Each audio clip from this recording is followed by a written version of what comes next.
მოგესალმებით. მე ვარ ანკა ჩოჯი, არქიტექტორი. ტრადიციისამებრ ხვდებით დღეს აქ, რომ განვიხილოთ მშენებლობის და მშენებლობასთან დაკავშირებული მნიშვნელოვანი საკითხები. მაღალსართულიანი შენობა წარმოუდგენელია მის გარეშე. არის ვერტიკალური ტრანსპორტის ყველაზე ცნობილი სახეობა. ანუ ლიფტზე მოგიყვებით. ელიშა ოტისის შესახებ თუ გსმენიათ რაიმე. ბევრმა არ იცის, რომ სწორედ ეს ამერიკელი ინდუსტრიალისტი ითვლება პირველი ლიფტის მამად. თავისი გამოგონების საკმაოდ დასამახსოვრებელი და შთამბეჭდავი წარდგენა ჰქონდა. იმ ლიფტის თოკი გაჭრა, რომელშიც თავად იჯდა.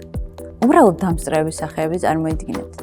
საბედნიეროდ მუხრიჭებმა იმუშავა, თორემ ალბათ ისტორიაში ყველაზე მოკლე პრეზენტაცია იქნებოდა. დღეს ლიფტი ბევრად მეტია, ვიდრე უბრალოდ მოძრავი ყუთი. უსაფრთხოების უახლესი სტანდარტების დაცვით. ანუ citizen-ის სტანდარტების დაცვით. ლიფტები აღჭურვილია ავტომატური სამაშველო სისტემებითა და საგანგებო საკომუნიკაციო საშუალებებით. ენერგოეფექტურობის მხრივ კი ლიფტებიც და ესკალატორებიც LED განათებითა და რეგენერაციული წამყვანი სისტემებითაა შექმნილი, რაც ენერგიის მოხმარებას ამცირებს.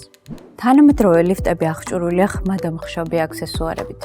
ანუ კარის დაკეტვის მერე იქიდან თუ ვინმე დაგიყვირებს, ვერაფერსაც ვერ გაიგებ.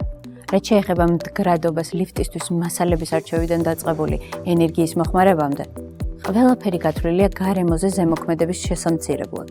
ასე გამოიყურება დარვინისეული ევოლუცია ხურდიანი ლიფტიდან ჭკვიან ლიფტამდე.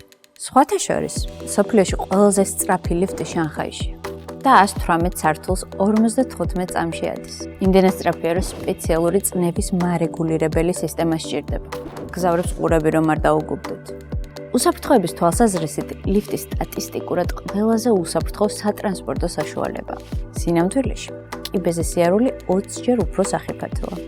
წარმოგიდგენიათ? მოკლედ ეს ასეა. მე კი დროებით გემშვიდობებით შემდეგ შეხვედრამდე.